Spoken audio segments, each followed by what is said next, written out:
Hello, my friends. It's your friend Moonhorse here, yet again with another wonderful, weird story from the internet. Are you excited? I know I am.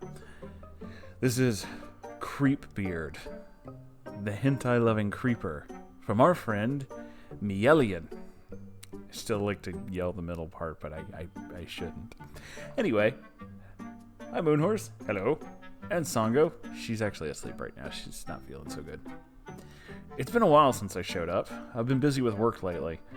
Now this is a part of the Neckbeard saga of the high school horror series I've been writing. Again, love the content, and hope you continue with everything that you're doing. Oh, well thank you so much. I've no plans on stopping this anytime soon. The cast: myself, Leo, Diane, my best friend, Eloise, a friend of mine from the anime group, and then there's Creepbeard, a narcissistic asshole.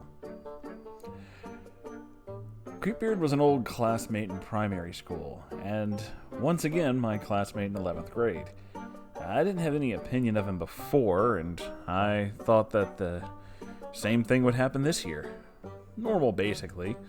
That was until this creep started to slither into my group of friends because of anime. Isn't that always the way? This boy was a wreck. Low grades, extremely unlikable character. He thought he was hot. So hot that any woman would fall for him. And that he is an undiscovered celebrity in the making. He was not. He just had a really shitty attitude and a general whiner. He got uncomfortably close to the women in class and acted cool in front of them. He always had a katana umbrella that he always brought to impress the ladies. What? He looked like a druggie, lanky, acne-faced, and he smelled more than he looked. He smelled like raw eggs cracked open on the sidewalk beside a pile of rotting fish on a hot summer day. Oh, sweet Lord. Oh no. His actual breath made a lot of people gag over the sheer intensity of it. It was an unexplainable scent that makes me want to vomit every time that he opens his mouth.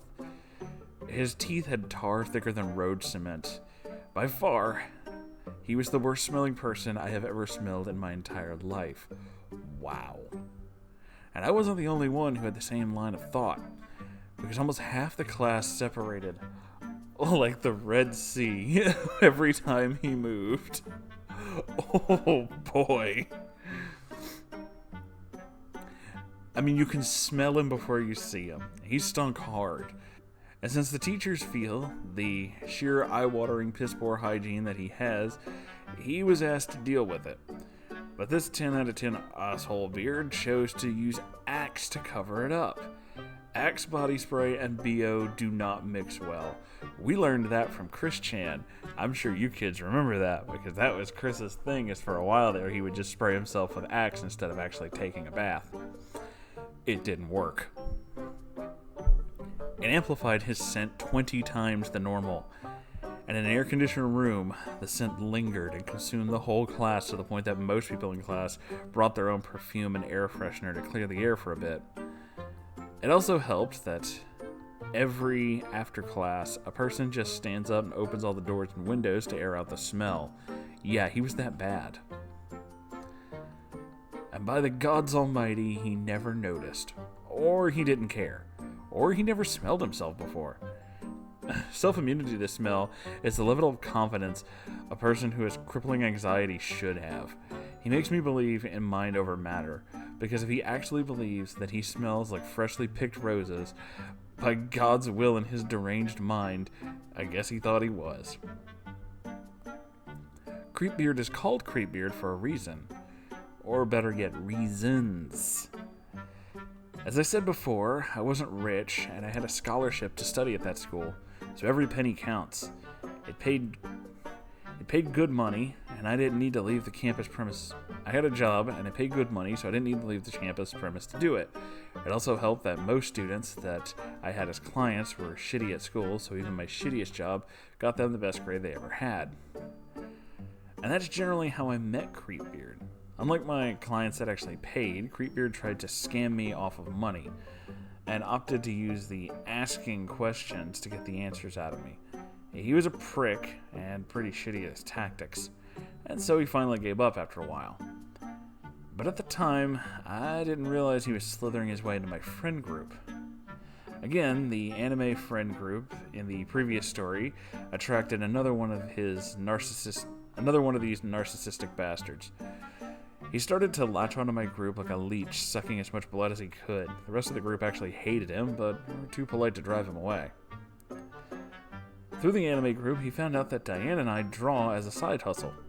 We drew characters and sometimes fan art for people per request or just a general description. One day, Creepbeard just decided, "Oh yes, today I'm going to bother women." And he requested a hentai neko girl in bukkake. Oh Lord, if you don't know what those words mean, please don't Google them. You will never be the same. Diane noped out of there faster than Sonic's live-action adaptation fail. Well said. Which left me just dumbfounded and ready to hit this man-child with a brick. So when I said no, he moped around and tried to convince me otherwise. This dickhead actually thought he could charm me into drawing porn for him. His level of charm is like a flaccid dick to a lesbian. It does nothing for me. When he finally got it through his skull that I would never draw porn, he just settled for a neko girl instead. Just to make him go away and steal him like a demon to a cross, I did it. And Diane did one too, just to shut the hole he calls a mouth. After giving him the drawing, I thought that'd be the end of the story. But as we all know, it isn't. He came back to us the next day showing off his drawing. This boy couldn't draw the hangman the day before, and the fact that he brought a very well-crafted, albeit graphic bukkake hentai drawing to us was weird. The lines were too fine, but at the same time really curved, so it was really obvious that he traced over, and he kept claiming that it was originally his idea. I don't know if his little pea brain thought he could trick us into believing him, or if he actually believes that plagiarism is legal, but his art was one of the top results searched for bukkake on Google at the time. Artist plagiarism and copying are a big no-no in our circle, so it just fueled us more to drive him away. But unfortunately, the thing that drove him out of our school was actually his grades and his attitude. He failed 10 of our 14 class curriculum in a semester, took remedial classes 3 times, and he couldn't get enough points to pass. He was a solid F in all fronts except for religious classes and PE. He was kicked out of the school for low academic performance, which is the understatement of the century. He also liked to sleep in class. He would crawl up on the lockers and sleep on them while class was in session. Every time he's woken up, he'd snap at the person and go back to sleep. He was barely awake to do anything. He also brought some illegal items with him to school. He brought a gaming controller on the school grounds to play his dating simulation. Again, all electronic devices are illegal within school premises except for laptops, and somehow he snuck in a full controller even after inspection. And because he was stupid, he lost it within the day. Then he blamed everyone in the whole school for stealing his controller. Like an idiot, he went to the headmaster's office to complain, and like a logical man, the headmaster asked him, "Why did you bring it to school in the first place?" And he responded with, "I don't care about rules, fuck rules, find my controller, someone stole my controller." The Beehive Karen's sense of entitlement was palpable to the whole Northern Hemisphere. So the headmaster was forced to have a building-wide inspection of every locker and every bag to prove that no one in school actually stole it, but he never believed the headmaster or the teachers, and, like a Karen who didn't get coupons, complained about it on Facebook. Now the school, although it had somewhat shitty management, had a good reputation for education and a high standing in the national school ranking, so they had a reputation to keep. And because of Facebook, the situation was escalating to an extreme level, and parents were called. This boy is from a rich Chinese family, successful and well-adjusted people. So we have no idea how this spawn of Satan slithered out of there, because his parents had to fly back to the country from China just to fix his mess.